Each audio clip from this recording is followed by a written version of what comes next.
الشيطان الرجيم بسم الله الرحمن الرحيم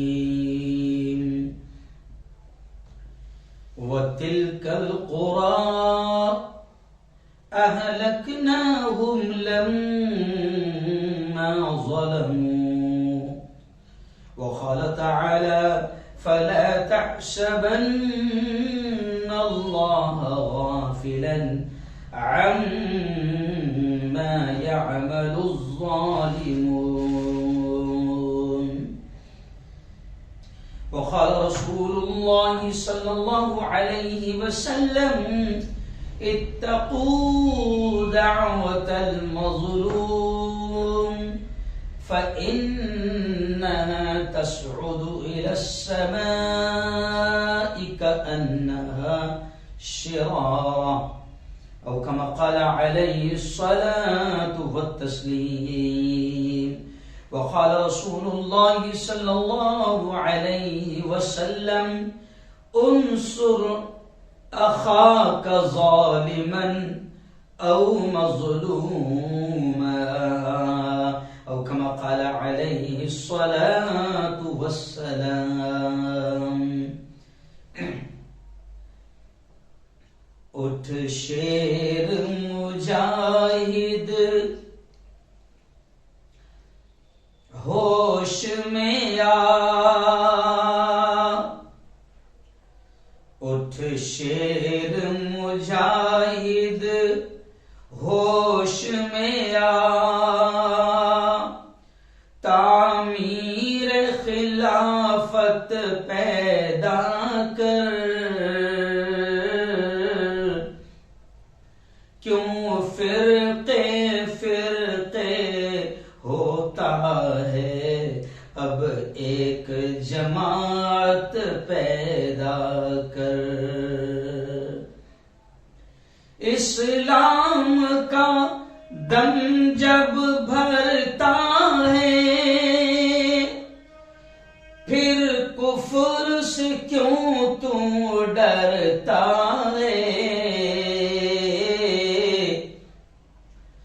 یا تو اسلام کا نام نہ لے یا شوق شہادت پیدا کر صدق اللہ العظیم وصدق رسولہ النبی الکریم. بہت ہی قابل صد احترام نوجوان دوستوں، بزرگوں، ساتھیوں اور میری پردنشین ماؤں اور بہنوں، آج 13 جنوری 2022 لائیو بیان کو آپ سن رہے ہیں اور آپ لوگوں کی محبت اور آپ لوگ اتنی یوں سمجھیے کہ وقت نکال کر آپ اتنی محبت کے ساتھ اس بیان کو سنتے ہیں. اس لیے ہم بھی کوشش یہ کرتے ہیں کہ سارے کاموں کو آگے پیچھے کیا جائے. سفر میں بھی اگر ہم کو کہیں جانا ہوتا ہے تو کسی بھی طریقے سے ہم بڑی محنتوں کے ساتھ کم از کم آج کے بیان کو ہم آپ تک پہنچانے کی کوششیں کرتے ہیں. اور علماء کرام کی ضد تھی، اصرار تھا. پہلے یہ بیان جمعہ کے دن ہوا کرتا تھا، لیکن 2 مہینے سے الحمدللہ ہم نے اس کو جمعرات کے دن کر دیا، تاکہ کیونکہ علماء کا یہ اصرار رہتا تھا، ان کی یہ ضد رہتی تھی کہ مفتی صاحب اگر آپ جمعرات کو کر دیں گے تو یہی بیان جو آپ حالات حاضرہ اور ملک کے اور دنیا کے حالات کو سامنے رکھتے ہوئے قرآن و حدیث کی روشنی میں بات کرتے ہیں، یہ ہمیں جمعہ کے دن جمعہ کے بیان میں کام آ جایا کرے گا، تاکہ ہم جمعہ کا جو نماز سے پہلے بیان ہوتا ہے 20 منٹ 25 منٹ آدھا گھنٹے کا، ہم اس میں وقت اور حالات کے تحت کچھ ضروری باتیں پیش کر دیں. تو یہ بیان اب جمعرات کے دن کر دیا گیا ہے. میرے بھائیوں، گزشتہ ہفتے ہم نے ایک اہم عنوان رکھا تھا، دھرم سنسد، ہماری سمجھداری اور ہماری ذمہ داری. دھرم سنسد میں جو کچھ ہوا اس کو بھی ہم نے بیان کیا، اور اسلام کیا سکھاتا ہے، اسلام کی دھرم سنسد کیسے ہوتی ہے۔ پیارے آقا محمد مصطفیٰ صلی اللہ علیہ وسلم نے اسلام کی تعلیمات جو ان کی سنسد میں دی ہے، جو ان کی بیٹھک میں دی ہے، جو مسجدوں میں دی ہے، جو ممبر و محراب سے دی ہے، جو اپنے خطابات اور بیانات کے ذریعے سے دھرم کی باتیں کہی ہے، اسلام نے بھی دھرم سنسد لگائی ہے۔ لیکن اسلام کی دھرم سنسد میں کتنی پیاری پیاری امن کی، شانتی کی، محبت کی تعلیمات دی گئی ہے، کس طرح انسانیت سے اور مانوتا سے محبت سکھائی گئی ہے، پچھلے ہفتے میں نے تفصیلی انداز میں بیان کیا تھا۔ آج کا ہم نے عنوان چنا ہے کہ ظلم پر خاموشی۔ آج کا بیان ہے، عنوان ہے ظلم پر خاموشی، حکمت ہے، منافقت ہے یا بزدلی ہے۔ جی ہاں، اب آپ تھوڑا سا چونک گئے ہوں گے کہ مفتی صاحب یہ عنوان کیوں چنا؟ جی ہاں، آخر کیوں آپ نے اس عنوان کو سلیکٹ کیا؟ تو میں آپ کو بتا دوں، آج میں لمبا چوڑا بیان بھی نہیں کر سکتا ہوں کیونکہ ابھی مجھے نکلنا ہے۔ آئندہ کل میں جمعہ کا بیان کروں گا ولساڑ میں، گجرات کے ولساڑ میں، اور ایک وہاں پروگرام ہے، اس کے لیے میں نکل رہا ہوں، اس لیے میں زیادہ لمبی چوڑی بات نہیں کروں گا، حالانکہ بہت زیادہ تھکا ہوا تھا اور وقت نہیں ہے، لیکن پھر بھی میں نے سوچا کہ نہیں، آپ لوگ ہزاروں کی تعداد میں آج کے اس لائیو بیان کو سنتے ہیں تو اس ٹاپک پر آپ سے ضرور بات کر لی جائے۔ جی ہاں، ظلم کے تعلق سے میں لگاتار آپ کو اللہ اور اس کے رسول کا پیغام سناتا آ رہا ہوں، لگاتار بیان کر رہا ہوں۔ اس سے پہلے میں نے ایک بیان کیا تھا کہ ظالموں کا انجام کیا ہوگا، ظالموں کا انجام کیا ہوگا، ظلم کرنے والوں کا انجام کیا ہوگا، وہ میں نے مفصل ایک بیان کیا تھا۔ پھر ایک بیان میں نے کیا تھا کہ اللہ سویا نہیں، سب دیکھ رہا ہے، لا تأخذہ سنۃ ولا نوم، نہ اس کو اونگ آتی ہے نہ اسے نیند آتی ہے۔ فلسطین میں ہو رہے ظلم کو وہ دیکھ رہا ہے، آسام میں ہو رہے ظلم کو وہ دیکھ رہا ہے، کشمیر میں ہو رہے ظلم کو وہ دیکھ رہا ہے، برما، میانمار اور پوری دنیا میں ہو رہے ظلم کو وہ دیکھ رہا ہے، اتر پردیش میں ہو رہی موب لنچنگ کو وہ دیکھ رہا ہے، بھارت میں آتنوادیوں کے ذریعے سے جو گتیویدیاں، جو حرکتیں، جو موب لنچنگ کی جا رہی ہے، وہ سب دیکھ رہا ہے۔ اللہ خاموش نہیں ہے، ظالموں کا انجام تو ضرور ہوگا۔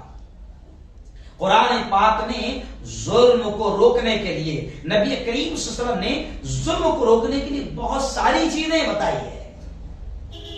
جہاں تک بات کریں حکمت کی، مصلحت کی، تو میں دو ٹوک انداز میں کہہ دوں کہ میں حکمت کے خلاف نہیں ہوں، مصلحت کے خلاف نہیں ہوں، بالکل بھی نہیں۔ میں نے ہمیشہ اپنے بیانات کے ذریعے میں ہمیشہ مسلمان جوانوں کو یہ پیغام دیتا رہتا ہوں کہ عقل مندی، ہوشیاری، حکمت اور دانائی سے کام لو۔ اب ہاتھ میں پتھر لے کر روڈ پر نکلنا اور پتھر بازی کرنا اور بے وقوفوں کی طرح پولیس کی گولیاں کھانا، ظلم سہنا، ڈنڈے کھانا، جیل کے سلاخوں میں چلے جانا، یہ عقل مندی نہیں ہے، یہ دانائی نہیں ہے۔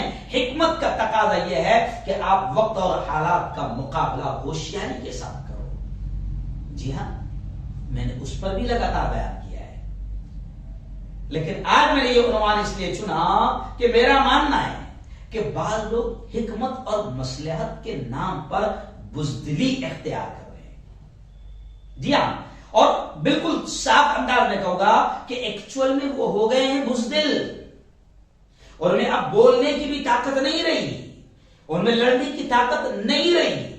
وہ بڑے بڑے کرسیوں پر اور بڑے بڑے عہدوں پر بیٹھے ہیں، اللہ نے ان کو ذمہ دار بھی بنایا ہے، اور امت ان کی طرف دیکھ رہی ہے کہ ایسے ظلم کے حالات میں یہ کیا پیغام دیتے ہیں۔ لیکن عجیب بات ہے کہ ایسے لوگ بھی مصلحت کے نام پر، حکمت کے نام پر مسجدوں سے آوازیں نہیں اٹھ رہی ہے، خانقاہوں سے آوازیں نہیں اٹھ پا رہی ہے، بڑے بڑے ذمہ دار بول نہیں پا رہے ہیں، کیونکہ ظالموں کی حکومت ہے اور وہ حکمت کے نام پر، مصلحت کے نام پر خاموشی اختیار کیے ہوئے ہیں۔ تو میں ان کو خاص طور سے یہ کہنا چاہوں گا کہ حکمت اور مصلحت صرف یہ نہیں ہے کہ آپ ہر طرح کے ظلم کو بغیر چون چران کے برداشت کر لیں اور کہیں حکمت ہے، مصلحت ہے۔ ہاں ہے. میں بار بار کہتا ہوں کہ حکمت اسلام کی تعلیم کا، نبی کی تعلیم کا، قرآن کی تعلیم کا حصہ ہے. مصلحت نبی کی تعلیم کا، قرآن کی تعلیم کا حصہ ہے. لیکن حکمت اور مصلحت کو، بزدلی کو، آپ اپنی بزدلی کو چھپانے کے لیے آپ حکمت اور مصلحت کا رونا نہ روئے.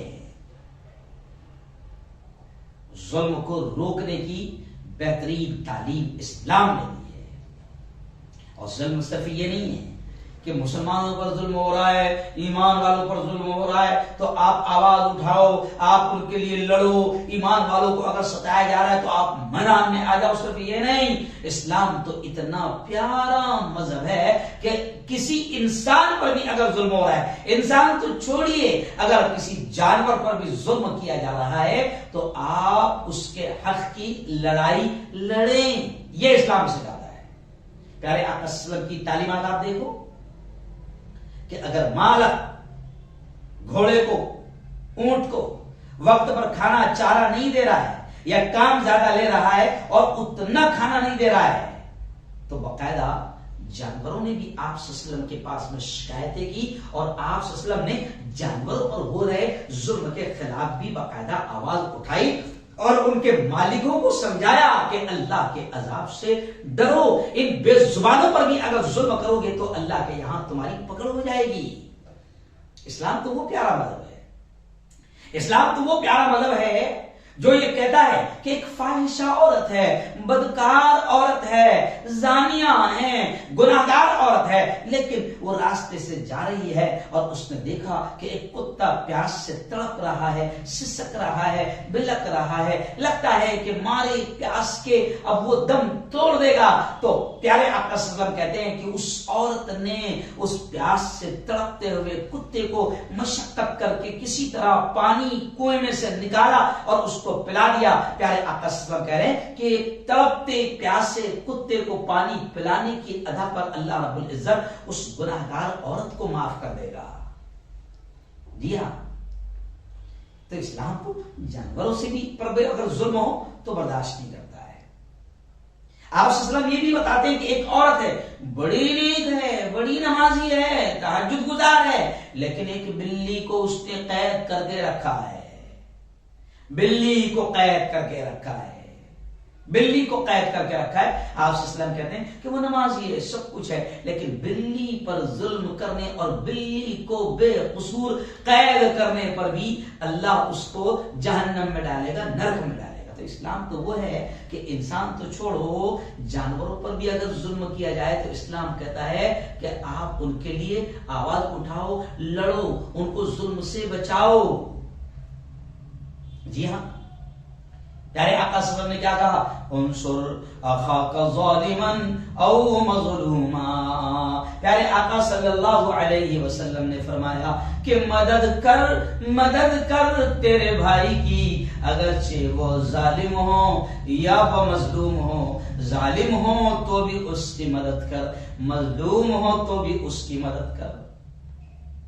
تو ظلم کے خلاف اسلام نے ہمیشہ آواز اٹھائی ہے، اور آواز اٹھانے کی اور ظلم کو ختم کرنے کی، ظالموں کا مقابلہ کرنے کی اسلام نے تعلیم دی ہے، قرآن نے تعلیم دی ہے، پیارے آقا محمد مصطفیٰ صلی اللہ علیہ وسلم نے تعلیم دی ہے. ہم یہ نہیں کہتے ہیں کہ آپ ظلم کا مقابلہ آتنکواد سے کرو، آپ ظلم کا مقابلہ ٹیررزم کے ذریعے سے کرو، آپ ظلم کا مقابلہ کرنے کے لیے، ظالموں کا مقابلہ کرنے کے لیے بس آپ کسی بھی طریقے سے ان کی بستیوں میں گھس جاؤ اور بے قصوروں کو بھی مارتے چلے جاؤ. ہم یہ نہیں کہہ رہے ہیں کہ آپ ظلم کا مقابلہ جو ہے وہ پتھر پھینک کر کرو، نہیں، بلکہ آپ ہمارے سارے بیانات اٹھا کر دیکھو کہ ہم نے دنگے اور فساد جہاں پر ہوئے ہیں وہاں پر بھی ہندو مسلمان دونوں کو سمجھایا ہے کہ لڑائی، جھگڑا، جنگ یہ مسئلوں کا حل نہیں ہے. میں تو جمعیت علماء کا ایک ذمہ دار ہوں، اور جمعیت علماء کا مشن ہے کہ جمعیت علماء امن ایکتا کا سندیش دیتی ہے.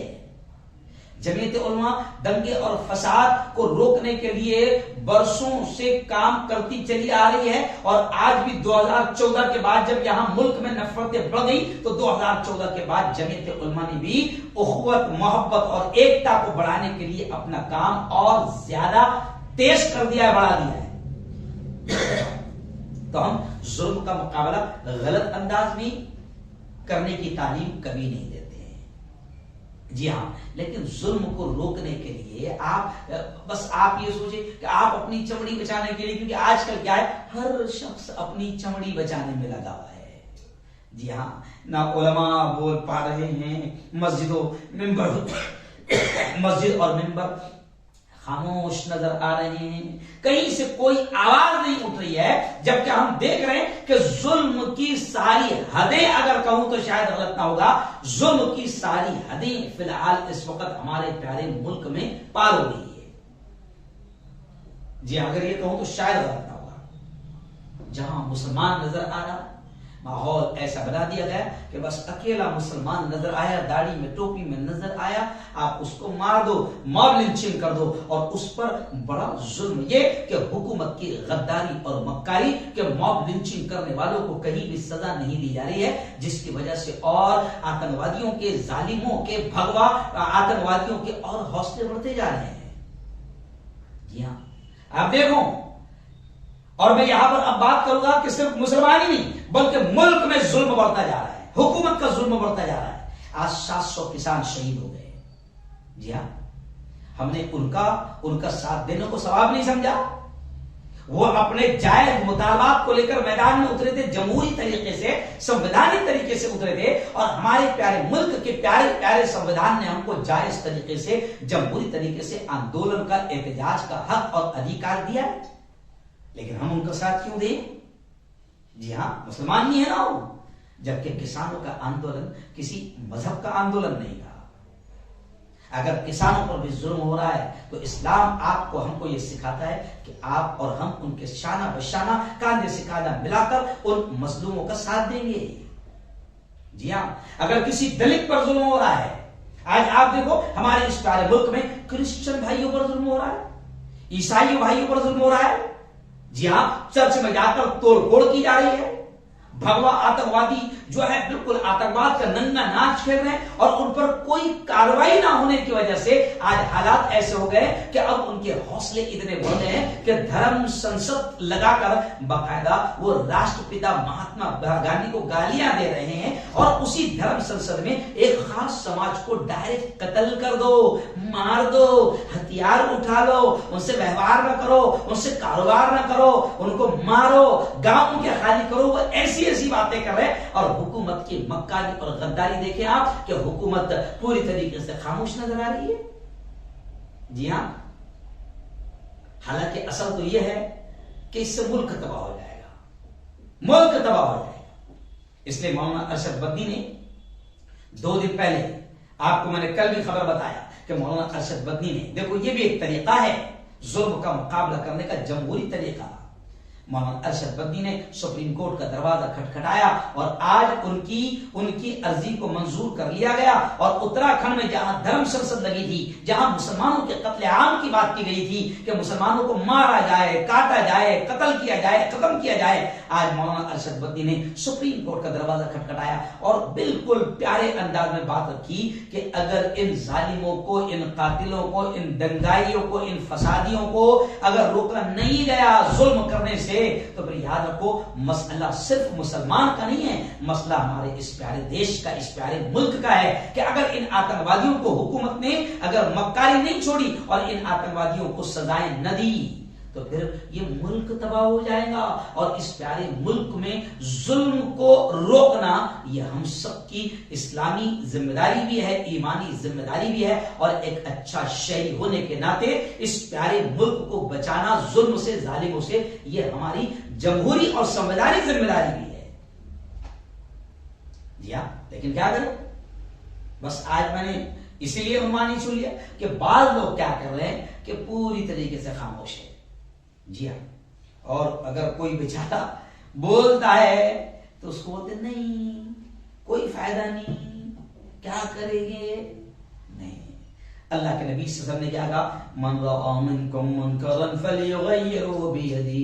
نبی پاک نے فرمایا کہ تم میں سے اگر کوئی بھی شخص گناہ کو ہوتے دیکھے، منکر گناہ کو ہوتے دیکھے، اور میں سمجھتا ہوں کہ جیسے شرک بڑا گناہ ہے، زنا بڑا گناہ ہے، چوری بڑا گناہ ہے، ویسے ہی بڑا گناہ ہے ظلم. ظلم ظلم کیونکہ جب ظلم عام ہوتا ہے اور ظالم کو کوئی نہیں روکتا تو پھر اللہ ان بستیوں کو تباہ کر دیتا ہے جہاں ظالم بستے ہیں. تو اب ان ظالموں کو روکنا بھی ہماری ذمہ داری ہے، کیونکہ یہ تو تباہ ہوں گے ہی ہوں گے، لیکن ان کی وجہ سے اللہ کا جب عام عذاب آئے گا تو ہم بھی اس میں پسے جائیں گے. تو جو خاموش ہے نا اپنے آپ کو بہت شریف بن کر اپنے یوں سمجھے کہ اپنے حجروں میں خاموش بیٹھے ہیں، اپنی کرسیوں پر اپنے بیڈ روم میں دبک کر بیٹھے ہیں، جو خاموشی اختیار کیے ہوئے مصلحت اور حکمت کے نام پر اپنی بزدلی کو چھپا رہے ہیں، وہ سمجھ لیں کہ جب ظلم عام ہوگا تو پھر آپ بھی نہیں بچو گے، آپ بھی نہیں بچو گے. ظلم کے خلاف لڑائی کا ہمیں حکم دیا گیا ہے اور لڑائی کے طریقے بھی سکھائے گئے ہیں. نبی نے کیا کہا کہ اگر ہاتھ سے روکنے کی طاقت ہے تو ہاتھ سے روک دو، ہاتھ سے بھی روکنے کی طاقت نہیں ہے تو زبان سے روکو. جیسے میں بھی بول رہا ہوں، کم از کم میں بول تو رہا ہوں، ظلم کے خلاف، ظالموں کے خلاف میں بول تو رہا ہوں، منہ کھول تو رہا ہوں. تو آپ بھی تو بول سکتے ہیں، آپ بھی تو چلا سکتے ہیں، آپ بھی تو تقریر کر سکتے ہیں، آپ بھی تو آواز نکال سکتے ہیں، نکالیے آواز. اور جب پورا سماج مل کر، پورا ملک مل کر اگر ظلم کے خلاف آواز اٹھائے گا تو انشاءاللہ ظالم کتنا ہی بڑا ہو، سطح اس کے پاس ہو، آرمی اس کے پاس ہو، پولیس اس کے پاس ہو، حکومت اس کے پاس ہو، کچھ بھی اس کے پاس ہو، اگر ہم پورا ملک مل کر اگر ظلم کے اور ظالموں کے خلاف آواز اٹھائے گا تو ظالموں کو ہر حال میں گھٹنے ٹیکنا پڑے گا. آپ دیکھو 700 کسان شہید ہو گئے مگر پیچھے نہیں ہوں گے، پیچھے نہیں ہٹے. 700 شہید ہوئے ہیں، اگر ہمارے ساتھ بھی شہید ہو جائیں تو ہم پیچھے بھاگ جائیں گے. لیکن 700 کسان شہید ہوئے، پیچھے نہیں ہٹے. آخر بڑے ظالم کو گھٹنے ٹیکنا پڑا کہ نہیں پڑا؟ ان کسانوں نے کوئی آتنکواد نہیں کیا، ان کسانوں نے کوئی دنگے فساد نہیں کیا، ان کسانوں نے کوئی گولیاں نہیں چلائی، بلکہ ان کو ہر طرح سے ستایا گیا، روکا گیا، دبایا گیا، کچلا گیا، ان کو گاڑیوں سے اڑایا گیا. 700 کسان شہید ہوئے مگر پیچھے نہیں ہٹے. تو آخر ظالم کو پیچھے ہٹنا پڑا کہ نہیں پڑا؟ تو ہم یہی تو کہہ رہے ہیں کہ بھائی اتنا زبردست انداز میں آپ کی موب لنچنگ کی جا رہی ہے، اتنا زبردست انداز میں آپ کی یوں سمجھیے آپ کو مارا جا رہا ہے، آپ کے مارنے کے کاٹنے کے پلان بنائے جا رہے ہیں، اتنا زبردست انداز میں دنگے اور فساد پری پلان کر کے آپ کی دکانوں مکانوں کو نشانہ بنایا جا رہا ہے. جی ہاں، اور بھگوا آتنکوادی دندناتے پھر رہے ہیں، ان کو گرفتار بھی نہیں کیا جا رہا ہے. تو پھر آپ کا، ہمارا، سب کا، اور میں صرف مسلمانوں کو نہیں بلکہ ہندوؤں کو بھی کہوں گا کہ مسئلہ صرف ہمارا نہیں ہے، آپ کا بھی ہے. کیونکہ ظلم جب ملک میں عام ہوگا تو ظلم کی چکی میں جیسے کہا جاتا ہے نا، وہ کہاوت ہے کہ گیہوں کے ساتھ گھن بھی پیسے جاتے ہیں. تو یاد رکھو ہمارے پیسے جانے کے چکر میں آپ بھی محفوظ نہیں رہو گے.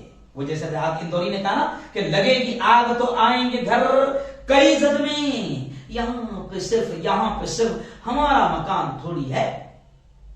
تو اسلام نے ظلم کو روکنے کی تعلیم دی ہے. اسلام کا سسٹم دیکھو، قرآن کیا کہتا ہے؟ وَتِلْكَ الْقُرَىٰ أَهْلَكْنَاهُمْ لَمَّا ظَلَمُوا. قرآن نے پہلے ظالموں کو سمجھایا، ان کو ڈرایا، ان کو دھمکایا. کیا کہا؟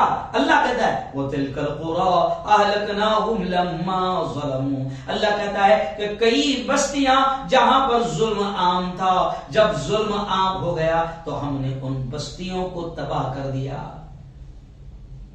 تو اللہ نے تو باقاعدہ ظالموں کو ان کے انجام سے ڈرایا ہے کہ تم یہ مت سمجھو کہ اگر تم جس پر ظلم کر رہے ہو وہ کمزور ہے، وہ کچھ بول نہیں پا رہا ہے، لڑ نہیں پا رہا ہے، منہ کھول نہیں پا رہا ہے. تو اللہ نے ڈائریکٹ ظالموں کو بتایا کہ یاد یاد رکھو ایسا نہیں ہے کہ اللہ نہیں دیکھ رہا ہے، بلکہ اللہ نے قرآن کے ذریعے سے اور اپنے نبی کے ذریعے سے بھی ظالموں کو ڈرایا۔ ایک جگہ نبی کے ذریعے سے اللہ نے کہلوایا، کیا کہلوایا کہ اے محمد کہہ دو اتقوا دعوت المظلوم، اے لوگو مظلوموں کی بد دعا سے بچو، اس لیے کہ وہ بد دعا جب نکلتی ہے دل سے، جب آہ نکلتی ہے تو پھر وہ سیدھا فرش سے عرش پر جاتی ہے اور اللہ کے عرش کو ہلا دیتی ہے، اور جب پھر اللہ کو غضب آتا ہے تو پھر ظالموں تم فرعون ہو تو بھی تباہ ہو جاؤ گے۔ اللہ نے دکھایا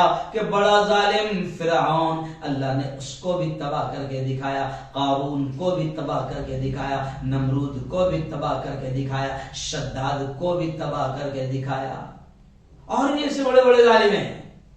آپ دیکھو دنیا میں ایسے کئی بڑے ظالم آئے چلے گئے، تو اللہ نے خود پہلے ظالموں کو ڈراتے ہوئے قرآن میں آیتیں اتاری اور ظالموں کو بتایا کہ دیکھو یاد رکھو، اگر مظلوم تمہارا کچھ بگاڑ نہیں پا رہا ہے، کچھ بول نہیں پا رہا ہے، تم ستا میں ہو، تم کرسی پر ہو، پولیس حکومت فوج سب تمہارے پاس ہے، تم منمانی کر رہے ہو، تو یاد رکھو یہ مت سمجھو کہ مظلوم کا کوئی نہیں ہے، بلکہ اللہ نے اپنے نبی کی زبان سے یہ کہلوایا کہ کہہ دو کہ مظلوم کی بد دعا سے بچو، وہ سیدھا فرش سے عرش پر آتی ہے۔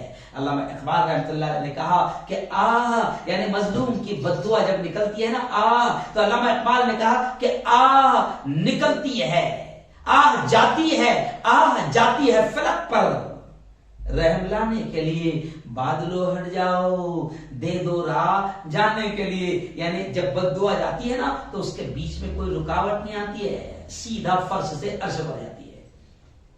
تو اللہ نے ظالموں کو ڈرایا، ظالموں کو ان کا انجام بتایا، اور پھر اللہ نے اپنے نبی کی زبانی ہم سے بھی کہا، کیا کہا؟ انصر اخاک ظالما او مظلوما، کہ مدد کر تیرے بھائی کی چاہے وہ ظالم ہو یا مظلوم ہو، مگر تو ظالم کی بھی مدد کر، مظلوم کی بھی مدد کر۔ صحابہ نے پوچھا حضور مظلوم کی مدد کرنا تو سمجھ میں آ جاتی ہے کہ مظلوم کو بچا لو، ظلم اس پر مت ہونے دو، یہ مظلوم کی مدد ہے۔ حضور ظالم کی مدد کیسے کرنا، جو ظلم کر رہا ہے اس کی مدد کیسے کرنا؟ تو حضور نے فرمایا کہ ظالم کی مدد یہ ہے کہ تم اس کو ظلم سے روک دو، تم اس کو ظلم سے روک دو، یہی ظالم کی مدد ہے۔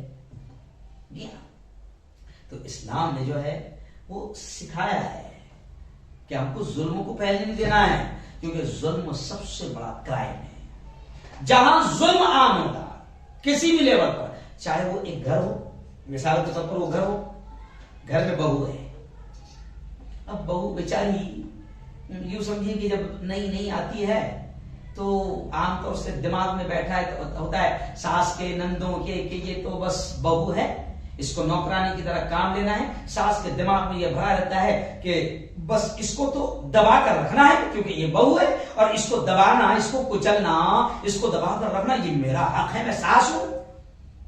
جی ہاں، گھر میں بھی اگر ظلم ہوگا ناجائز، بہو پر بھی ناجائز ظلم ہوگا، اور اگر اس کی آہ نکل گئی تو وہ گھر تباہ ہو جائے گا۔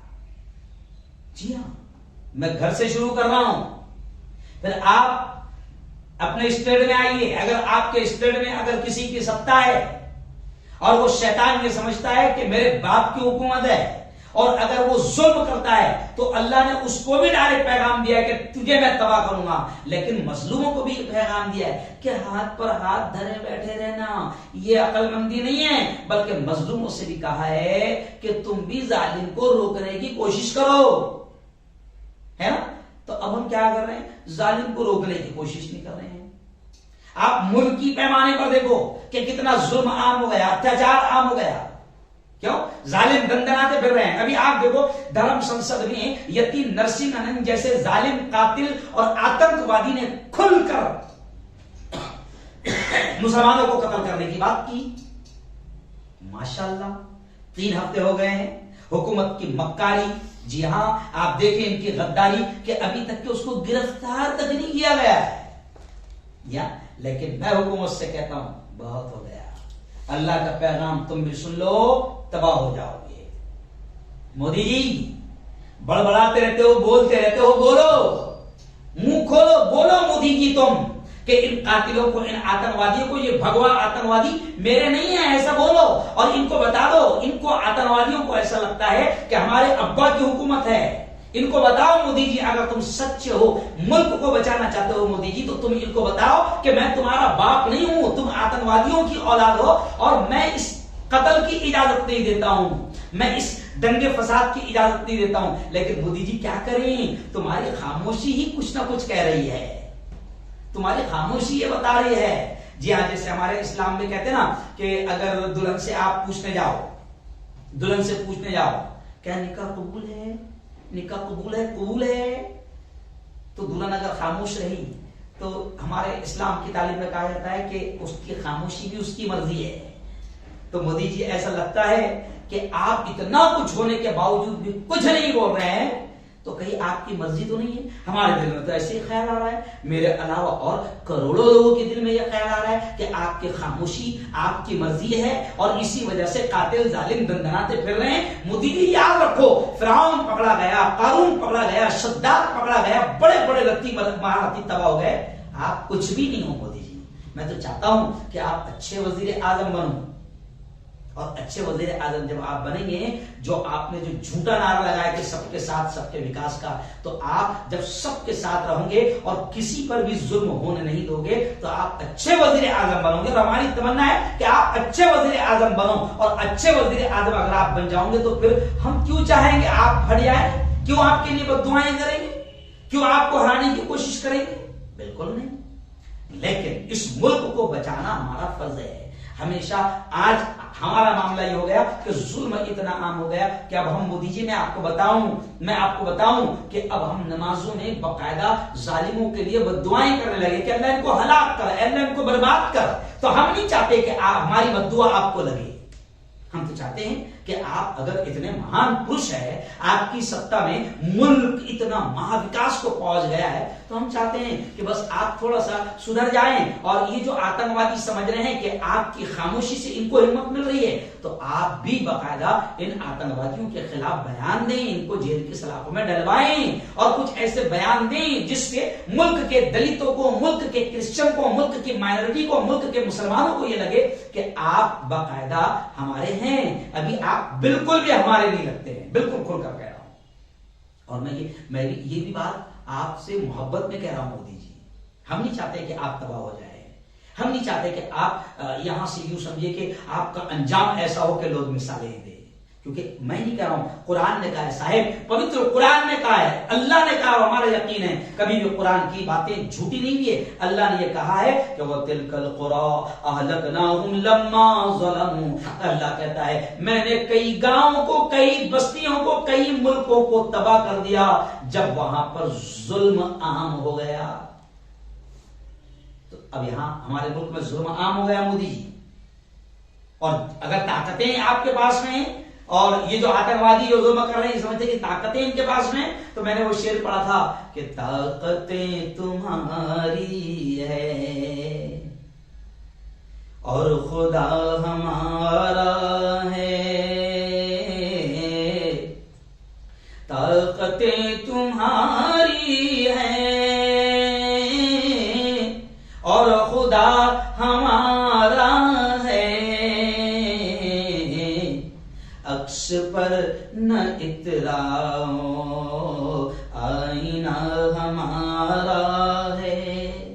تو صاحب ظلم کو آپ کو بھی روکنا آپ کا پہلا فرض ہے کہ آپ ملک سے ظلم کو روکنے کے لیے کام کریں، آپ کا پہلا فرض ہے۔ ہم تو عام جنتا ہے، ہم تو اپنی طاقت کے اعتبار سے ظالموں کو بھی سمجھا رہے ہیں، آتنکوادیوں کو بھی سمجھا رہے ہیں، موب لنچنگ کرنے والوں کو بھی ڈرا رہے ہیں کہ ڈرو اللہ سے، اللہ کی جب پکڑ آئے گی تو کوئی نہیں بچے گا۔ اور اسلام نے ظلم کو اور ظالموں کو روکنے کے لیے، ظلم کو ختم کرنے کے لیے اسلام نے باقاعدہ تعلیم دی۔ جی ہاں، قرآن نے کہا، ظالموں کو انجام بتایا، ظالموں کو ڈرایا، پھر اللہ نے اپنے نبی پریشت محمد آخری لاسٹ پروفٹ محمد مصطفیٰ صلی اللہ علیہ وسلم کے ذریعے سے اللہ نے ظلم کو روکنے کے لیے محنت کی تعلیم دی اور ظالموں سے کہا کہ ڈرو اللہ سے. اگر تم سمجھتے ہو کہ مظلوم تو مظلوم ہے، کمزور ہے، وہ بول نہیں سکتا، چیخ نہیں سکتا، چلا نہیں سکتا، آواز اٹھا نہیں سکتا، تو اللہ نے کہا کہ نہیں، یہ نہ سمجھو کہ مظلوم کی طرف سے کوئی نہیں ہے. اس کے دل سے بند کمرے میں سے اگر نکلے گی بد دعا نکلے گی تو سیدھا فرش سے عرش پر جائے گی اور اللہ کا عذاب لائے گی. تو ہم نہیں چاہتے ہیں مودی جی کہ یہ پیارا ملک اللہ کے کسی اور عذاب سے تباہ ہو. یہ کورونا بھی ایک تباہی ہے. جی ہاں، یہ کورونا بھی اللہ کا ایک عذاب ہے صاحب. اور اللہ کے پاس میں ایسے کئی آئٹم ہیں عذاب کے. میں ہندو بھائیوں سے بھی کہہ رہا ہوں کہ جو ہندو بھائی جی ہاں دماغ میں یہ سوچ رہے ہوں گے کہ اس حکومت میں اپنوں کو کوئی نقصان نہیں ہو رہا ہے، تو ان کی غلط فہمی ہے. آپ کا بھی کام ہے کہ ملک سے ظلم کو ختم کرنے کے لیے آپ بھی باقاعدہ میدان میں آئیں، آواز اٹھائیں، منہ کھولیں، بولیں. آپ کا بھی کام ہے. ورنہ جب ظلم بڑھے گا نا تو پھر کورونا سے بھی زیادہ ڈینجر اور اللہ کے پاس میں عذاب کے آئٹم رکھے ہوئے ہیں. پھر یاد رکھو خیال رکھو. ایسا نہیں ہے کہ تم بھی بچ پاؤ گے. ہم تو چاہتے ہیں کہ آپ بھی سلامت رہو، ہم کو بھی سلامت رہنے دو. آپ بھی چین سے رہو، ہم بھی چین سے رہیں. آپ بھی امن سے رہو، ہم بھی امن سے رہیں. اور جب آپ اور ہم امن سے رہیں گے تو ملک کا وکاس ہوگا، ملک کی ترقی ہوگی. جی ہاں، صرف الہ آباد کا نام پر یاد راج کرنے سے وکاس نہیں ہونے والا ہے، بلکہ یہ تو وناش کی راجنیتی ہے. یہ تو گھٹیا قسم کی راجنیتی ہے. قبرستان اور شمشان کی باتیں یہ گھٹیا قسم کی راجنیتی ہے. جی ہاں، گھٹیا قسم کی راجنیتی مت کرو. آج میں حکمرانوں سے بھی کہہ رہا ہوں، جن کے ہاتھوں میں ستا ہے، میں ان سے بھی کہہ رہا ہوں کہ ڈرو اللہ کے عذاب سے، ورنہ اللہ کا عذاب بڑا خطرناک ہے. خیر آئیے اب بس آخر میں 10 منٹ میرے پاس میں، بس آخر میں یہ کہوں گا کیونکہ مجھے نکلنا بھی ہے، گجرات جانا ہے. تو بس آخر میں یہ کہوں گا کہ اب ہمارے لوگوں سے خاص طور سے کہوں گا کہ یار بولو نا، منہ کھولو نا. کب تک کہ اپنی مسجدوں، ممبر و محراب اور اپنے خانقاہ اور اپنے حجروں میں اور اپنی کرسیوں پر خاموش ظلم کو سہتے رہو گے؟ بولو تو صحیح. میں یہ نہیں کہہ رہا ہوں آپ کو کہ آپ پتھر پھینکو، آپ لڑو، آپ دنگے کرو، آپ فساد کرو، لیکن بزدلی، اللہ کے نبی صلی اللہ علیہ وسلم نے فرمایا کہ بزدلی اور ایمان ایک جگہ جمع نہیں ہو سکتے ہیں. مومن یا تو مومن ہوگا، ہے نا، مومن ہوا تو بزدل نہیں ہوگا، بزدل ہوا تو مومن نہیں ہوگا. آج ہم اتنے بزدل بنے بیٹھے ہیں کہ جناب ہم بول بھی نہیں رہے ہیں، منہ بھی نہیں کھول رہے ہیں، اور افسوس یہ ہوتا ہے کہ ہم اپنی بزدلی کو حکمت اور مصلحت کا نام دے رہے ہیں. میں آپ سے کہہ رہا ہوں کہ جائز طریقے سے آپ بولو تو صحیح. آج مجھے بڑی خوشی ہوئی،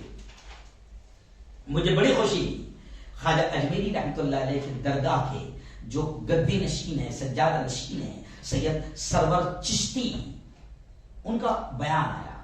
مجھے بہت اچھا لگا. میں نے باقاعدہ ان کا بیان نوٹ کیا. وہ کہتے ہیں وہ صوفی ہے، اور اس ملک میں آپ جانتے ہیں کہ صوفی سنتوں نے جو ہے اس ملک میں امن و امان کی، شانتی کی ہوائیں چلائی. اور اس ملک میں صوفی ازم کو بڑی محبت کی نگاہ سے دیکھا جاتا ہے. مودی جی بھی صوفی ازم کا پروگرام ہوتا ہے تو جاتے ہیں. مودی جی بھی صوفیت کو پسند کرتے ہیں. جی ہاں، صوفی ازم جو ہے وہ امن کی تعلیم دیتا ہے، شانتی کی تعلیم دیتا ہے. سید سرور چشتی وہ صوفی قسم کے آدمی ہیں، لیکن آج ان کا وہ جملہ سن کر مجھے بڑا اچھا لگا. سید سرور چشتی کہتے ہیں کہ ظلم پر جو خاموش رہے وہ صوفی نہیں، وہ کوفی ہے. جی ہاں، مسلمان سمجھتا ہوں وہ کوفی کس کو کہتے ہیں. جی ہاں، تو ظلم پر جو خاموش رہے وہ صوفی نہیں، کوفی ہے. سید سرور چشتی آگے کہتے ہیں کہ ظلم اتنا بڑھ گیا ہے، ملک کے حالات اتنے برے بنائے جا رہے ہیں، اب صوفیوں کو بھی منہ کھولنا ضروری ہو گیا ہے. جی ہاں، تو مجھے خوشی ہے کہ اجمیر شریف کی درگاہ سے، جہاں ہر ذات اور ہر دھرم کے لوگ جاتے ہیں، وہاں سے ظلم اور ظالموں کے خلاف آواز اٹھی ہے. اور انہوں نے کہا کہ صوفی کا مطلب یہ نہیں کہ وہ کسی قوم اور کسی ملت پر ظلم ہوتا دیکھے اور خاموش رہے. اس میں یہ جملہ آپ سمجھ لیں کہ میں آج جو بیان کر رہا ہوں صرف مسلمانوں کے ظلم کی بات نہیں کر رہا ہوں. ہمیں قرآن، اسلام، نبی آپ کو یہ سکھاتے ہیں کسی پر بھی ظلم ہو، چاہے وہ کسی ذات کا ہو، کسی دھرم کا ہو، جین ہو، بودھ ہو، برہمن ہو، کرسچن ہو، کوئی بھی اللہ کا بندہ ہو، کوئی بھی سماج، کوئی بھی قوم ہو، اور اگر اس پر ظلم ہو رہا ہو کسی بھی انسان پر، اللہ کے بندے پر، تو اللہ اور اللہ کے نبی نے ہمیں حکم یہ دیا ہے کہ ہم اس مظلوم کی مدد کریں، اس پر ظلم ہونے نہ دیں. ظالم کو روکنا پڑے تو ظالم کو روکیں، کسی بھی طریقے سے ظلم ختم کریں اور مظلوم کی مدد کریں. تو سید سرور چشتی نے بھی ایک جملہ کہا کہ ہماری نظر میں خاموش رہنے والا صوفی نہیں ہو سکتا. صوفی تو وہ ہوتا ہے کہ جو ظلم دیکھ کر تڑپ جاتا ہے. جی ہاں. اور انہوں نے ایک بہت خطرناک جملہ کہا کہ وہ گناہگار ہے اور ملت کا غدار ہے.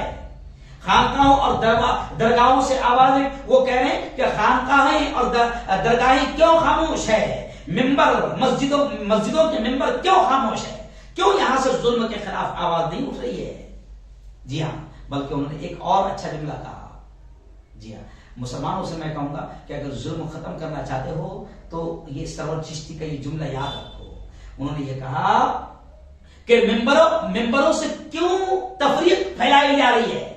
ممبروں سے ہم نے کیا کیا؟ ممبروں سے ہم حق نہیں بتا رہے، ممبروں سے ہم سچ نہیں بتا رہے، ممبروں سے ہم فرض کیا ہے یہ نہیں بتا رہے، ممبروں سے ہم تبلیغ نہیں کر رہے، ممبروں سے ہم قرآن نہیں سمجھا رہے، ممبروں سے ہم اللہ اور اس کے رسول کی باتیں نہیں سمجھا رہے، ممبروں سے ہم فرقہ فرقہ فرقہ فرقہ کہہ رہے ہیں، دیوبندی دیوبندی دیوبندی، اہل حدیث، جماعت اسلامی، فلاں فلاں فلاں فلاں، بس ہم مسلکوں کی اور جماعتوں کی بات کر رہے ہیں. تو سید سرور چشتی کو میں سلام پیش کرتا ہوں کہ انہوں نے یہ کہا کہ ظلم پر آج تمہاری خانقاہیں خاموش، ظلم پر تمہاری درگاہیں خاموش، ظلم پر آج ہماری مسجدیں اور مسجدوں کے ممبر اور امام خاموش. انہوں نے کہا کہ ممبروں سے تفریق مت پھیلاؤ، فرقہ بندی مت پھیلاؤ، ورنہ ختم ہو جاؤ گے. جی ہاں، ختم ہو جاؤ گے. میں اکثر اس عنوان پر بولتا رہتا ہوں. جی ہاں، کہ فرقہ بندی مت کرو. قرآن بھی کہتا ہے وَلَا تَنَازَعُوا، آپس میں مت جھگڑو، فَتَفْشَلُوا، ورنہ کمزور ہو جاؤ گے، وَتَذْهَبَ رِيحُكُمْ، تمہاری ہوا اکھڑ جائے گی. جی ہاں. تو خیر آئیے، وقت میرا ختم ہو رہا ہے، اس لیے میں آگے بڑھتے ہوئے کہوں گا سرور چشتی کی بات میں کہہ رہا ہوں، حضرت سرور چشتی کی بات کہہ رہا ہوں کہ وہ کہتے ہیں کہ کب تک ظلم و زیادتی اور جبر کو برداشت کرو گے، کب تک برداشت کرو گے. جی ہاں. یہ ظلم کو دیکھ کر حاکم وقت مودی خاموش ہے. انہوں نے مودی جی سے بھی شکوہ کیا کہ صاحب افسوس تو یہ ہے کہ آپ خاموش ہیں، جبکہ آپ ہمیشہ بڑبڑاتے رہتے ہیں، من کی بات کرتے رہتے ہیں، کہ آپ خاموش ہیں، آپ سب دیکھ رہے ہیں. میں نے جیسے شروع میں کہا کہ آپ کی خاموشی ہی بتا رہی ہے کہ آپ کی رضامندی ہے. کیا ہم نے یہ سمجھنا چاہیے؟ جی ہاں. اور وہ کہتے ہیں کہ ابھی بھی مودی کے سر پر بھوت سوار ہے، اور افسوس کی بات یہ ہے کہ یہ ہمارا سیکولر ڈیموکریٹک ملک ہے، کنٹری ہے، اور اس میں اس طریقے سے حال ہو رہا ہے. اور انہوں نے یہ بھی کہا کہ آج ہمارے ملک کا حال یہ ہو گیا کہ راشٹر پتا کو گالیاں دی جا رہی ہے، جبکہ کسی بھی جگہ ایسا نہیں ہوتا، اور آج تک کے اتنی گھٹیا حرکت کبھی نہیں ہوئی تھی، اور آج راشٹر پتا کو گالی دی جا رہی ہے. اور انہوں نے یہ بھی کہا کہ آج ہمارے ملک میں ظلم اتیاچار کتنا بڑھ گیا کہ معصوم 6 سال 7 سال کی بیٹیاں محفوظ نہیں ہیں. مندر میں بیٹی کو لے جا کر ریپ کیا جا رہا ہے، اور بری طریقے سے حیوانیت اور درندگی کے ساتھ مارا جا رہا ہے. اور ظلم کی انتہا دیکھو کہ ان ظالموں کو جب پکڑا جاتا ہے تو ان ظالموں کو بچانے کے لیے بی جے پی کے لوگ باقاعدہ اس مجبور بیٹی کی طرف نہیں بات کرتے ہیں، اس مجبور بیٹی کی حمایت نہیں کرتے ہیں، بلکہ بی جے پی کے کچھ لوگوں نے، سرور چشتی کہتے ہیں کہ ترنگا ریلی نکالی ظالموں کے حق میں، زانیوں کے حق میں، ریپ کرنے والوں کے حق میں. بی جے پی کے لوگ اور مودی جی کی پارٹی کے لوگ جو ہے ریلیاں نکال رہے ہیں. تو کیا یہ ملک کی تباہی نہیں ہے؟ کیا ملک اس سے بچ جائے گا؟ سرور چشتی کہتے ہیں کہ کسان آندولن میں 700 لوگ مارے گئے، سی اے اے جیسا اسمویدھانک غیر قانونی طور پر ایک قانون لانے کی کوشش کی گئی، موب لنچنگ کی جا رہی ہے. اور ظلم کے خلاف اگر صوفی آواز نہیں اٹھاتا ہے تو وہ صوفی نہیں، وہ کوفی ہے. وہ حکومت کے بہت سخت جملے سرور چشتی نے کہا کہ وہ حکومت کے تلوے چاٹنے والا ہے، وہ منافق ہے، بے غیرت ہے، وہ مولا علی کا غدار ہے. اور حسین کی اولاد اپنے آپ کو کہتے ہو، تمہیں شرم اور غیرت آنی چاہیے. تم حسین کی اولاد تو اپنے آپ کو کہتے ہو اور کربلا کو بھول بیٹھے ہو. یہ میرے جملے نہیں ہیں. یہ سرور چشتی کے باقاعدہ ویڈیو کی شکل میں بیان 2 دن سے وائرل ہو رہا ہے. تو خیر میں نے ان کی بات کہی، لیکن آؤ آج میں یہ بھی کہہ رہا ہوں کہ آپ دیکھو کہ آج ہم کو مارا گیا، کاٹا گیا، ساری چیزیں. آج پیارے آقا نبی کریم صلی اللہ علیہ وسلم کی شان میں کھلا گستاخی ہو رہی ہے. یتیم نرسنگانند سوامی ابھی تک کے آزاد گھوم رہا ہے، ہم خاموش. کیسے برداشت کر رہے ہیں ہم لوگ؟ جی ہاں، قرآن کے خلاف ڈائریکٹ باتیں کہی جا رہی ہے اور دوسرا قرآن بنایا جا رہا ہے اور اس قرآن کو آتنکوادی کہا جا رہا ہے اور ہم خاموش. مسلمانوں اتنی خاموشی، اتنی، میں اسے خاموشی نہیں کہوں گا، اسے بے غیرتی کہوں گا اور بزدلی کہوں گا. آپ اس کے خلاف آواز اٹھاؤ. پھر کہہ رہا ہوں کہ میری تقریر کو غلط انداز میں موڑنا مت، کیونکہ ہمارے ہاں آتنکوادی میڈیا جو میری 1-2 منٹ کی تقریر اٹھاتی ہے اور آگے پیچھے کی تقریر نہیں دکھاتی ہے، آتنکوادی میڈیا کہتا ہوں میں ان کو. ہمارے ہاں رکھیل میڈیا ہے جو غلط انداز میں ہمارے بیانوں کو پیش کرتی ہے. میں پھر کہہ رہا ہوں کہ ملک میں آپ کو دنگے فساد نہیں کرنا ہے، مگر ظلم ہو رہے ظلم کے خلاف آپ کو جائز اور جمہوری طریقے سے آواز تو اٹھانا ہے. آج آپ آواز نہیں اٹھا رہے، آخر کیا لگا رکھا ہے؟ میں بتا دینا چاہتا ہوں کہ اس سے ملک نہیں چلے گا، ملک تباہ ہو جائے گا. اور ملک میں جب آگ لگے گی نا تو آگ لگانے والوں تم بھی نہیں بچو گی. اور میں پھر جیسے سرور چشتی نے اپنے خانقاہوں اور صوفیوں کے بارے میں کہا جو اپنے آپ کو صوفی کہتے ہیں، تو سرور چشتی نے جس طریقے سے فرمایا کہ وہ جو ظلم پر آواز نہ اٹھائے صوفی ہے، وہ کوفی ہے. آج میں اپنی جماعت کے لوگوں سے بھی کہتا ہوں کہ حکمت اور مصلحت کے نام پر اپنی بزدلی کو مت چھپاؤ. ایکچوئل میں ہم لوگ بزدل ہو گئے ہیں اور ہم میں کچھ بے وقوف ایسے بھی ہے جو یہ کہتے ہیں یہ اپنا کام نہیں ہے، یہ اپنا کام نہیں ہے، یہ اپنا تو کس کا کام ہے؟ تو صرف کھائے گا، تو صرف نوالے چیندے گا گھر میں بیٹھ کر، تو صرف بیوی بچوں کے ساتھ موج مستی کرے گا، تیرے کام دھندے کرے گا، روپیہ کمائے گا، پیسہ کمائے گا. اور جب ظلم عام ہوگا تیرے پڑوس میں، تیری برادری پر، تیرے مسلک کے ماننے والے، تیری جماعت کے ماننے والے پر بھی ظلم ہوگا اور تو خاموش بیٹھا رہے گا اور میدان میں نہیں آئے گا، جائز طریقے سے تو لڑائی نہیں لڑے گا، تو یاد رکھ یہ تیری بزدلی ہے اور تو بزدل ہو چکا ہے. مال کی محبت، دنیا کی محبت تیرے دل میں آ چکی ہے اور نبی کریم صلی اللہ علیہ وسلم نے صاف طور سے کہا ہے کہ جب تمہارے اندر دنیا کی اور مال کی محبت آ جائے گی، دنیا کے بھوکے تم پر ایسے ٹوٹ پڑے گے جیسے دسترخوان پر بھوکے ٹوٹتے ہیں. اور اسی وجہ سے آج ہم مار کھا رہے ہیں کیونکہ ہم خاموش بیٹھے ہوئے، جائز طریقے سے بھی آواز اٹھانے کو تیار نہیں ہے. آؤ بس آخری بات کہوں گا کہ دیکھو یہ ساری چیزیں ختم کرو. اور ظلم کسی پر بھی ہو رہا ہے، یہ ہمارا پیارا ملک ہے. آپ جانتے ہیں کہ اس ملک میں ہمارے علماء نے، میں علماء سے بھی کہوں گا، کہاں ہے یار، ہنسی بھی آتی ہے. ہاں، جنگ آزادی میں علماء کی قربانیاں بیان کرتے ہیں. علماء نے ایسے قربانیاں دی. 1857 میں میرٹھ سے لے کر دلی اور دلی سے لے کر پشاور تک کوئی جھاڑ، کوئی درخت، کوئی پیڑ ایسا باقی نہیں تھا جہاں پر علماء کی لاشیں نہ لٹکی ہو. علماء نے اس وقت کے ظالموں انگریزوں سے مقابلہ کیا، پھانسی کے پھندے کو چومنا پسند کیا، جانے دینا پسند کیا، لیکن ظالموں کا مقابلہ کیا. اور آج ہمارے علماء جو ہے مقابلہ کرنا تو دور کی بات ہے، منہ بھی نہیں کھول رہے ہیں، زبان بھی نہیں کھول رہے ہیں. میں علماء کرام سے بھی کہوں گا، خدا کے واسطے تھوڑا سا، ہو سکتا ہے آپ کو میری بات کڑی بھی لگے، تھوڑا سا آؤ، ذرا میدان میں آؤ.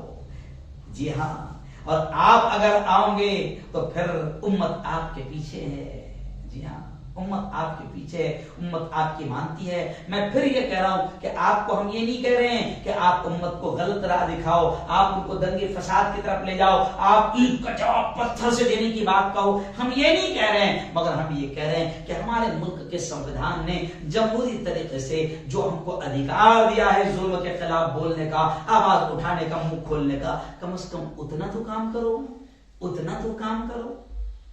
جی ہاں، ورنہ یاد رکھو پھر تباہ ہو جاؤ گے. اس لیے میں آخر میں یہ جملہ کہہ رہا ہوں، اور کہ مولانا توقیر رضا خان صاحب نے جمعہ کو لوگوں کو بلایا، ہزاروں کی تعداد میں ٹھاٹے مارتا ہوا سمندر ان کے بولنے پر آ گیا.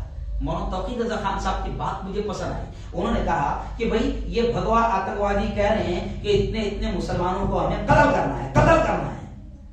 تو مولانا توقیر رضا خان صاحب نے بہت اچھا اسٹائل اختیار کیا. بھائی اب کہاں ڈھونڈتے پھرو گے تم اتنوں کو قتل کرنے کے لیے, پھر ایک ایک ماروں گے تو تمہارا کتنا ٹائم ویسٹ جائے گا, پھر حالات خراب ہوں گے. یہ لو ہر جمعہ کو ہم لوگ 20,000 کی تعداد میں آئیں گے, اور اس ملک میں اگر تم آتنکوادیوں کو ہمارا خون پیاسا ہے اور تم آتنکوادیوں کی پیاس ہمارے خون سے بجھتی ہے تو ہم امن کے ساتھ قتل ہونے کو تیار ہے. آؤ ہماری گردنیں کاٹ دو. اگر ہماری گردنیں کاٹنے سے اور ہمارے خون پینے سے تم آتنکوادیوں کی پیاس بجھے گی تو ہم اس ملک میں امن کو بچانے کے لیے, بھائی چارے کو بچانے کے لیے اور اس ملک کی شانتی کو بچانے کے لیے ہم خود جمع ہو جاتے ہیں کہ آؤ اگر تمہاری پیاس ہمارے خون سے بجھتی ہے تو آؤ ہمیں مارو, ہم قتل ہونے کے لیے, ملک کے لیے قربان ہونے کے لیے تیار ہیں. جی ہاں, تو خیر یہ بھی ایک اسٹائل ہے جی, یہ بھی ایک اسٹائل ہے. تو میں آج آپ تمام سے کہوں گا, اور یہ بیان پھر کہہ رہا ہوں آخر میں, تو اس طرح مسلمانوں کے لیے نہیں بلکہ ہندو بھائیوں کے لیے بھی ہے کہ پیدا کرنے والا آپ کا ہمارا سب کا ایک ہے, اور ہم سب اس کے چہیتے ہیں. آپ بھی اس کے چہیتے, ہم بھی اس کے چہیتے ہیں. اور آپ پر ظلم ہو اور ہم خاموش رہیں تو اللہ ہم کو نہیں چھوڑے گا, اور ہم پر ظلم ہو اور آپ خاموش رہیں تو یاد رکھو آپ بھی نہیں بچ پاؤ, آپ بھی نہیں بچ پاؤ گے. اس لیے ظلم کو ختم کرنا آپ کی ہماری سب کی ذمہ داری ہے. اور پھر آخر میں وہی جملے پر بات ختم کروں گا, علماء سے ہاتھ جوڑ کر معافی مانگ کر کہوں گا کہ حکمت مصلحت ہم سب سمجھتے ہیں, لیکن بزدلی, اپنے ڈرپوک پنے کو چھپانے کے لیے حکمت اور مصلحت کا لبادہ نہ اڑو. کم از کم جائز اور جمہوری طریقے سے, سنویدھانک طریقے سے ظلم اور ظالموں کے خلاف جتنا آواز اٹھا سکتے ہو اٹھاؤ, ورنہ کل جب ظلم بڑھے گا تو آپ بھی مارے جاؤ گے اور اللہ کے یہاں مجرم بنو گے. اللہ کہے گا کہ میں نے تو تم سے کہا تھا, نبی کے ذریعے سے تم کو بتایا تھا کہ مظلوموں کی مدد کرنا اور ظالم کو بھی ظلم کرنے سے روکنا. تم اپنے حجرے میں بیٹھے رہیں, تم اپنے خانقاہوں میں بیٹھے رہیں, تم اپنی مسجدوں میں بیٹھے رہیں, تم اپنے مدرسوں میں بیٹھے رہے, تم اپنی مارکیٹ دکان میں بیٹھے رہے, تم اپنی کھیتی باڑی میں لگے رہے. تمہاری آنکھوں کے سامنے ظلم ہو رہا تھا, تمہاری آنکھوں کے سامنے موب لنچنگ ہو رہی تھی, تمہاری آنکھوں کے سامنے اتیاچار ناانصافی ہو رہی تھی, اور تم خاموش تھے. تو اب لو اس خاموشی کی سزا تم کو بھی تو ملنا ہے. جی ہاں, اور آخر جملہ یہ کہوں گا کہ خاموش رہنے سے بھی ظالم کی مدد ہوتی ہے. اگر آپ خاموش ہیں اس کا مطلب آپ ظالم کی مدد کر رہے ہیں. اس لیے مودی جی سے بھی آخر میں کہوں گا کہ اگر آپ ان دھرم سنسد میں بولنے والے آتنکوادیوں کی تقریر پر ابھی تک کہ آپ کی زبان کو سانپ کاٹ گیا, کیا کاٹ گیا, ابھی تک آپ نے یہ نہیں بولے کہ یہ غلط ہو رہا ہے اور ان پر کارروائی کی جائے, تو صاحب کہتے ہیں کہ خاموش رہنے سے بھی ظالم کی مدد ہوتی ہے. تو آپ کا خاموش رہنا ہم کو ایسا لگ رہا ہے, مائنورٹی کو ایسا لگ رہا ہے, کرسچن کو ایسا لگ رہا ہے, دلتوں کو ایسا لگ رہا ہے, ملک کی الپ سنکھیا کو ایسا لگ رہا ہے کہ آپ کی خاموشی ظالموں کی مدد کر رہی ہے. اس لیے آپ سے بھی کہوں گا کہ آپ بھی قدرت کے کنٹرول میں ہو, آپ بھی قدرت کے کنٹرول میں ہو. قدرت کو جب غصہ آئے گا, اس نظام کے چلانے والے کو غصہ آئے گا, تو پھر وہ بڑا عذاب بھیجے گا جس میں آپ بھی تباہ ہوگے, ہم بھی تباہ ہوگے, یہ ملک بھی تباہ ہوگا. اس لیے ملک کے رہنے والوں سے بھی میں کہوں گا کہ اگر پورے ملک کو بچانا ہے تو ظلم کے خلاف اور ظالموں کے خلاف آواز اٹھاؤ, بولو, سنویدھانک طریقے سے ہی صحیح مگر جائز طریقے سے صحیح, مگر ظلم اور ظالموں کے خلاف لڑو, ورنہ تباہی آپ کا ہمارا مقدر بن جائے گی. اللهم انت السلام منك السلام تبارك ربنا وتعاليت يا ذا الجلال والاكرام. اللهم صل على سيدنا وشفيعنا وحبيبنا ومولانا محمد وعلى آل سيدنا ومولانا محمد وبارك وسلم. ربنا آتنا في الدنيا حسنة وفي الآخرة حسنة وقنا عذاب النار وقنا عذاب القبر وقنا عذاب الحشر وقنا عذاب الدين. مولا ہم سب کے تمام گناہوں کو معاف فرما. میرے مولا ہم سب کی تمام خطاؤں کو, تمام لغزشوں کو معاف فرما. رب دو جہاں, رات کے اندھیرے میں, دن کے اجالے میں, جانے میں انجانے میں جو کچھ بھی چھوٹے بڑے گناہ ہوئے ہیں, محض اپنے فضل سے, اپنے کرم سے معاف فرما. میرے مولا تیری محبت, تیرا پیار, تیرا عشق, تیری دوستی ہم سب کو نصیب فرما. میرے مولا دنیا کی تمام گندی محبتیں ہمارے دلوں سے نکال دے, اپنی اور اپنے نبی کی سچی محبت ہم سب کو نصیب فرما. رب دو جہاں، رب دو جہاں، یہ بہت پیارا ملک ہے. اس پیارے ملک میں چند سالوں سے ظلم بڑھ گیا ہے. ظالم، قاتل، آتنکوادی دندناتے ہوئے عذاب کر رہے ہیں. میرے مولا اس پیارے ملک سے ظلم کو بھی ختم فرما اور ظالموں کو بھی ختم فرما. اس پیارے ملک سے آتنکوادیوں کو ختم فرما، دہشت گردی کو ختم فرما، ٹیررزم کو ختم فرما. اس پیارے ملک میں امن کی، شانتی کی ہوائیں چلا دے. پیار، محبت، ایکتا اور سدبھاونا کی ہوائیں چلا دے. رب دو جہاں ہم سب کو حلال روزی نصیب فرما. میرے مولا ہم سب کو حلال روزی نصیب فرما اور حرام لقموں سے ہم سب کی اور پوری امت کی حفاظت فرما. خدا بندہ، خدا بندہ جب تک زندہ رکھ، اسلام پر زندہ رکھ اور موت دے میرے مولا تو ہم سب کو ایمان والی، کلمہ والی موت نصیب فرما. رب دو جہاں غیب سے ہماری ہر ضرورت کے مکمل ہونے کا انتظام فرما. جو مانگا وہ بھی عطا فرما، جو مانگنے سے رہ گئے اپنے حبیب کے صدقے وہ بھی نصیب فرما. سبحان ربک رب العزت عما یصفون وسلام علی المرسلین والحمد للہ.